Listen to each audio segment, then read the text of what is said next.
The early church did not have social media. I've been hearing some version of this remark for more than 10 years now, and I'm all for taking cues from the early church, so why stop at social media? Here's what else the early church didn't have: indoor plumbing, electricity, air conditioning. Does your church have any of those? It's a shame. What about hymnals? The New Testament? Organs, not a part of the early church. And don't get me started on the irony of where people tell me that the early church didn't have social media. They're telling me that on social media. So hear me loud and clear on this. If social media platforms are useful enough to share your belief that social media is bad, then they're just as qualified to share the message that God is good. When someone says to you, the early church didn't have social media, or something to that effect, just remember, this person almost certainly is not interested in modeling the early church in its fullness. They might want to claim some Christian high ground to feel superior and holier than thou, or more likely, they're weaponizing ecclesiology to get their way, which is something that I have a very strong distaste for. Now, let's consider an alternative perspective, though. Maybe you are someone, or you know someone, that isn't really comfortable with churches embracing social media to the extent that many do, and it's not that you have sinister intentions or anything like that, you're just a bit unsure about it. Now, that's a conversation worth having. And even if you're fully on board with churches using digital platforms, this is important for you as well, because we all need to know what's motivating us deep down. For my part, I start with the Great Commission. Jesus said, quote, "Therefore go and make disciples of all nations." So the mandate here is to be where the people are. And social checks that box in a big way. In fact, across all groups, including age, race, gender, income, education, urban, rural, suburban, social media is used by the vast majority of US adults. Not only are social media platforms used by most adults, most of us are using them daily, in fact. So what we have with social is a place where most people are every single day. And importantly, this shows no signs of stopping. Just look at these charts. This all started in 2005. That's when YouTube launched. A couple years after that, Facebook opened to the public. I was in high school when this was all happening, meaning I'm a digital native, yes, but my family also had a rotary phone growing up. So I've been on both sides. Now, consider the generation behind me, Gen Z. The generation currently in high school and college and entering the workforce, responsible for the rise of TikTok. They're the first generation to be raised in a world where social media always existed. Or the generation behind them, which includes my two daughters, Gen Alpha. Yes, it is crazy to think about, but social is still in its infancy. Embracing the Great Commission means taking the good news to the people, and in the scope of human history, we have never seen anything like social in terms of attention and scale. It gets better though, because something as powerful as social media must have a high cost to entry, right? To be able to distribute your message to that many people, surely that's not something accessible to the average church of 100 people or so, right? You can create an account and publish your message for free. And in the era of social media that we're in right now, the likelihood of your message reaching a wide audience that includes the local area where your church resides is quite high. Wait, what do I mean by that? Welcome to Social Media History with Professor Brady. You see, social media can be broken up into two distinct eras. First, the social graph era started on September 5th, 2006, the day Facebook opened for public registration and rolled out the newsfeed. And what was the social graph era all about? The organic content you saw on your feed was generated by the friend and family connections that you had on the platform, aka your social graph. At this time, the chronological algorithm was the backbone of the news feed, so not only would the content that you see be from your friends and family, but it would also show up in the order in which the posts were published. Now, there was one big downside of this era, in my opinion. It was very difficult to grow and reach a wide audience as a creator because your content was really only seen by the existing connections that you had. This leads us to the second era of social media, the one that we are currently in right now, the discovery era, beginning on August 5th, 2020, the day Instagram announced Reels, the day Meta succumbed to the pressure put on them by a new upstart social media app called TikTok, an app that would go on to change the entire landscape of social media. Why?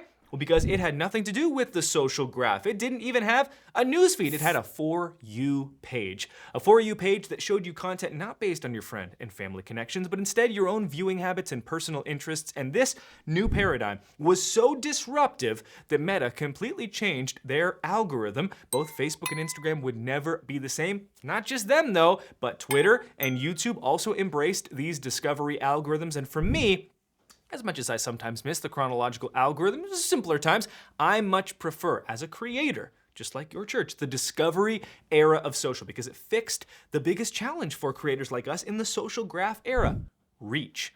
Because in the discovery era, the likelihood of your church reaching a wide audience that includes your local community is quite high. And that's what's so powerful about the discovery era for churches, because discovery algorithms have a local component, which means people that live in your church's local area that are not yet connected to your church are more likely to see your content than someone like me who lives far, far away. This is an amazing time to be doing digital ministry. Don't believe me? I don't blame you, but let's look at a handful of churches that are doing this. First, a smaller church called Mosaic that has grown 5 times in the last few years, seeing 60% of its new visitors come from social media. We sat down with their pastor on our podcast, The Pro Church Tool Show, to dive deep into how they're doing it. That conversation is linked in the description. Or a church plant that meets in a middle school, Passion Creek Church. They've heavily invested in YouTube, the second largest search engine in the world, to get the word out about their church to their local community. The results? Most of their growth in the last few years has also come from people discovering them on social media. My podcast co-host Alexander Mills and I also sat down with this pastor to talk to him about how this is happening in his church, linked below. Or what about One Church? A church started about 9 years ago with 90 people. Today they are 1,800. They've got 250,000 followers on TikTok and 100,000 more on Instagram. We sat down for a conversation with their creative director on our podcast, a creative director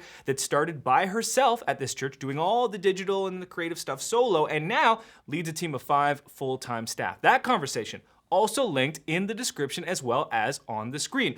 And why do we care about numbers and metrics? Because every single one represents a real person. And with discovery algorithms, a lot of these people, again, are local. Here's a story from the pastor of Cornerstone Church. Quote, "My wife came home from the chiropractor a few weeks ago saying the doctor recognized her last name and asked if I was a pastor. He's all over my Instagram right now," the chiropractor said. So that's a tangible example of someone hearing the good news online, a person who doesn't attend our church or follow us online, but lives in our local area.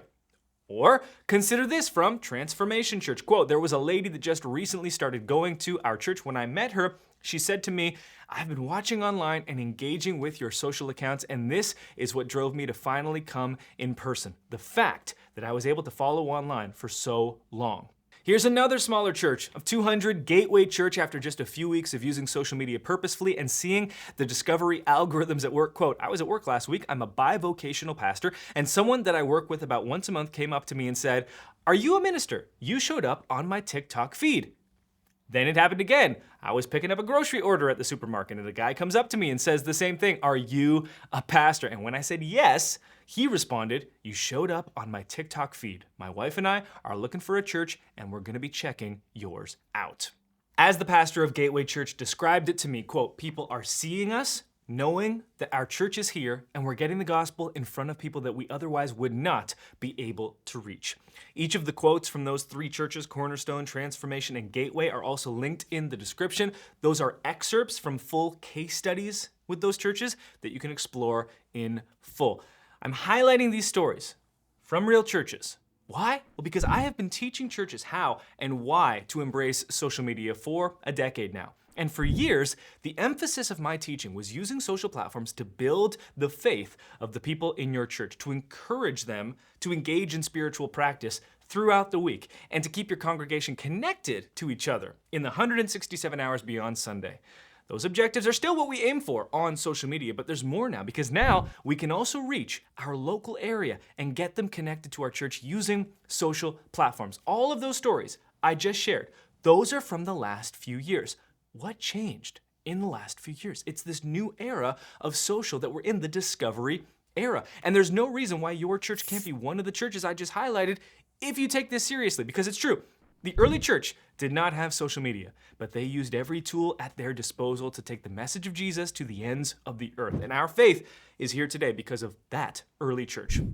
We have tools today that they could not have even dreamed of. And I, for one, am going to continue to champion and resource the churches that are using these tools.